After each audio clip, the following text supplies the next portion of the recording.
चिंता आ गई कि भाई अब ये बिना राम के, बिना हरि के तो इन पर विजय नहीं प्राप्त की जा सकती। चिंता दो प्रकार की होती है। एक सामान्य व्यक्ति चिंता करता है तो अपने घर की करता है, और विश्वामित्र करेगा तो पूरे विश्व की करेगा, पूरे विश्व की। और ये की है चिंता भारतीयों ने। सर्वे भवन्तु सुखिनः अथवा लोकाः समस्ताः सुखिनो भवन्तु, ये साधुओं की चिंताएं हैं। इनकी चिंताओं का भी जो एक दायरा है, कमाल कर दिया उन्होंने। चिंता करते करते किसकी कर डाली? लोकाः, न इस लोक की नहीं, ऑल प्लैनेट्स। लोकाः समस्ताः सुखिनो भवन्तु, सभी लोकों में सुख रहे, धर्म की जय हो, अधर्म का नाश हो, प्राणियों में सद्भावना हो, और चौथा बोलो विश्व का कल्याण हो। कमाल है, ये साधु कह रहे विश्व का कल्याण हो।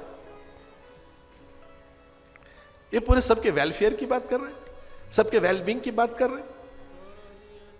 इन जैसी माइंडफुलनेस, इन जैसी वेलनेस, अवेयरनेस और किसी के पास होगी?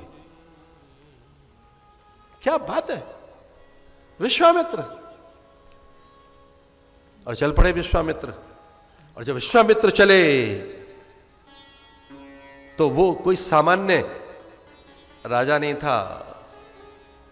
जो राजा सदैव अपराजित रहता है वही राजा होता है जिसकी इंटेलिजेंस जबरदस्त हो। इंटेलिजेंस जिसके पास होती है उसे कोई भी नहीं हरा सकता। जिसके पास गुप्तचर हो, और उसके गुप्तचर कैसे हो? खेचर, भूचर, नभचर, पर्णचर, भूचर, धूचर। इंटेलिजेंस में तो स्त्री परफेक्शन होनी चाहिए कि पत्तों पे भी गुप्तचर चलें, ऐसा राजा होना चाहिए। पत्ते पे चलना चाहिए गुप्तचर को, पत्ते पत्ते पे, पत्ते पत्ते की पता हो, चप्पे चप्पे की पता हो, उसको कहेंगे इंटेलिजेंस।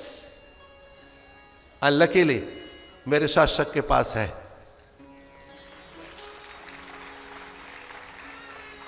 बहुत विजिलेंट है, बहुत जागरूक है, बहुत सावधान है। उसको कष्ट हो सकता है, देश को नहीं पहुंचने देगा। वो दुखी रह सकता है, देश को दुखी नहीं करेगा, कभी भी नहीं। आंच नहीं आने देगा वो। मेरा कोई पॉलिटिकल एजेंडा नहीं है, मेरा भीतर का अनुभव कहता है। इसलिए नहीं कि उनसे संवाद हुए इस कारण, इसलिए कि अब समझ में आ गया है कि देश के जिस तरह के कल्याण की अब राह देश ने पकड़ी है, सच मानिए अब इस देश को आगे जाने से कोई नहीं रोक सकता, कोई नहीं रोक सकता।